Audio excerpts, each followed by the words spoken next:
오늘은 콩깍지 이야기를 좀 해보려고요. 인간으로 태어나면 나에게는 무조건적으로 주어지는 것들이 있습니다. 바로 환경이라고 하죠. 우리는 이 환경을 통해서 인간으로 살아갈 수 있는 것들을 배워나갑니다.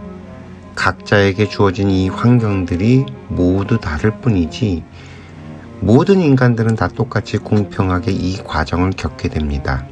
우리가 인간으로 살아가기 위해서는 인간들 속에서 살아남는 법을 배워야만 합니다. 관계를 맺고 소통하는 것이 바로 그것입니다. 그래서 무조건 관계를 맺게 만드는 관계들이 존재합니다. 부모와 형제자매, 일가 친척들이 그렇습니다. 이 환경을 통해서 우리들은 관계를 맺고 소통하는 방법을 오랜 기간 배우죠. 그런 뒤에야 학교라는 울타리로 다시 들어가서 보호가 아닌 대등한 관계를 맺는 방법을 배우기 시작합니다. 이때까지도 이 환경을 내 맘대로 할 수는 없습니다. 그저 주어지는 대로 받아들여야만 합니다. 이렇게 처음 인간관계를 맺을 때 주어지는 환경이 나의 일생을 거의 좌우하게 되죠. 만약에 우리들이 이런 사실을 알았다면 오늘날의 우리들의 인간관계는 또 매우 달랐을 것입니다. 그러나 안타깝게도 우리들은 이러한 이야기를 들어보지 못하고 자랐죠. 다만 여기서 한 가지 좀 주목해 볼 만한 게 있어요. 바로 부모 자식의 관계입니다. 보통의 경우에는 부모 눈에 자기 자식은 정말 예뻐 보입니다. 제가 볼 때 참 이쁘다고 말하기 어려워 보이는 아이조차도 자기가 낳은 자식은 어쩌면 그렇게 이쁘다고 하는지 한마디로 콩깍지가 씌어 있다는 말입니다. 만약에 이 콩깍지가 없다면 부모의 일방적인 희생과 보살핌은 거의 불가능합니다. 사실 의무감쩌는 관계는 건강하게 지속되기가 어렵고요. 최소한 엄마의 눈에 자식은 너무너무 사랑스러운 존재입니다. 그러나 우리들의 부모들은 완벽한 존재들이 아닙니다. 보살핌을 받는 아이의 입장에서는 부모가 아주 커다란 존재일 수 있겠지만 우리 보통의 인간들의 무리들 속에서 부모들은 모자라고 실수투성이의 수많은 사람들 가운데 한 사람일 뿐입니다. 나이가 50이 넘고 환갑이 지나도 여전히 인간관계에서 서툴고 상처를 받고 살아갑니다. 그러니 자신의 아이와 맺는 인간관계에서도 서툴고 부족할 수밖에 없죠. 부모님에게 부모로서 어떻게 살아가야 하는지 배운 적이 없기 때문에 부모로서의 역할도 서툴고 부족합니다. 오죽하면 요즘에는 이번 생은 처음이라 부모 역시 처음이라 하는 유행어들까지 만들어냅니다. 피해갈 수도 없고 헤어질 수도 없는 혈연의 관계로 묶어놓고 콩깍지까지 씌워놓고 내 아이와의 관계를 배우는 중입니다. 이런 상황 속에서 우리들은 부모들을 통해 인간관계를 배우기 때문에 우리들의 인간관계 역시 서툴고 부족할 수밖에 없습니다. 21세기를 살아가는 모두가 서툰 인간관계로 힘들고 고통스러워합니다. 그러니 제대로 연애를 할 수 있을까요? 참 우리들의 연애는 언제나 엉망진창이 됩니다. 학교에서 만난 아이들 모두가 서툰 부모들 밑에서 서툰 인간관계를 배워서 만나게 됩니다. 마찬가지로 인간관계가 아직은 서툰 선생님들에게 배운 우리들의 인간관계가 그다지 더 발전할 거라는 기대가 여지없이 무너지고 말겠죠. 그러니 학교에서는 왕따도 나오고 일진도 나옵니다. 우리는 정말 제대로 된 인간관계를 배울 수 있는 곳이 없지 말입니다. 그러다가 어느 날 완전히 새로운 세상의 이야기가 우리들에게 들어오죠. 바로 이성의 이야기입니다. 이성과 사귀는 일이 우리 또래들의 핫한 스토리가 되어버립니다. 바로 연애의 시작입니다. 재미난 것은 우리 부모님들의 콩깍지가 여기에서도 발현이 된다는 것이죠.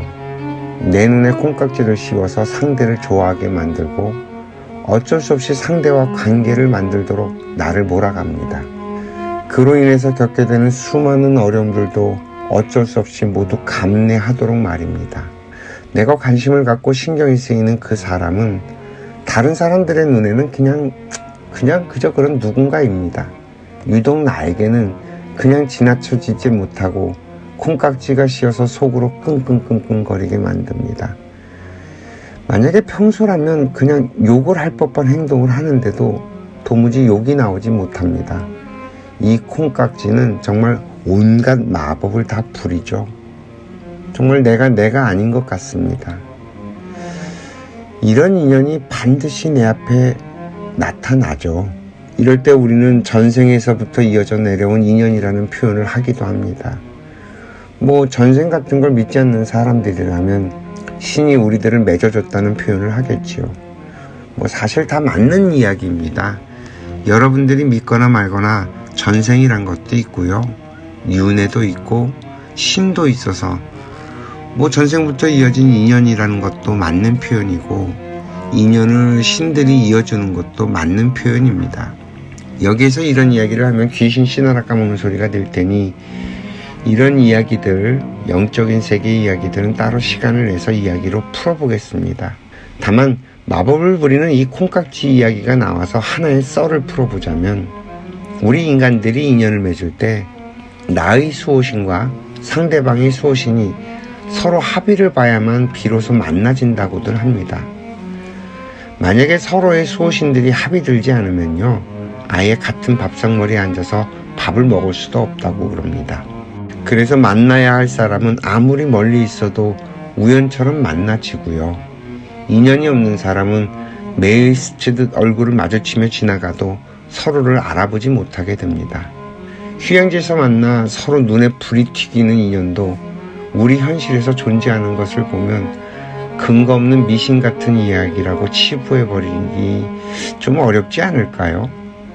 아무튼지 간에 이 콩깍지는 원수조차 사랑하게 만듭니다.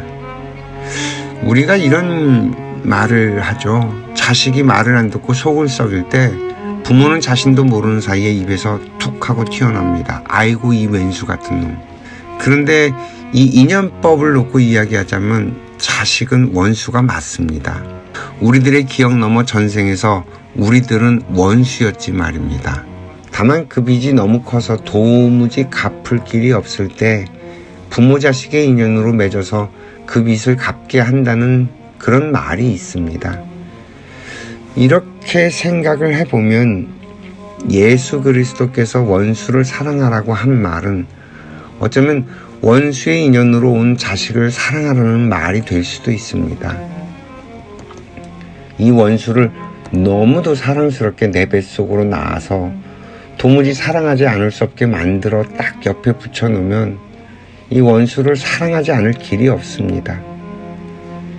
마찬가지 원리로 남녀가 만날 때도 서로 갚아야 할 빚이 너무 많으면 내 눈에 콩깍지를 딱 씌워놓고 너무 사랑스럽게 보이게 만듭니다. 그래서 상대방이 뭔 짓을 하더라도 너그럽게 보아 넘기도록 만들어 버리죠. 물론 이 콩깍지라는 것이 자식과는 다르게 유효기간이라는 것이 있다는 점이 좀 다르죠. 이 빚쟁이 이론은 다음에 또 이야기해 보도록 하겠습니다. 너무 엉뚱하다고 생각하실지도 모르겠습니다만 저 사람이 너무 좋다고 느껴진다면 한번 이 콩깍지를 의심해 보세요. 그리고 그 콩깍지의 근본 원인은 내가 갚아야 할 빚이 있는 전생의 원수였는지도 모릅니다. 오늘 이야기는 또 여기까지 하겠습니다. 내일 또 이야기하죠. 시청해 주셔서 감사합니다.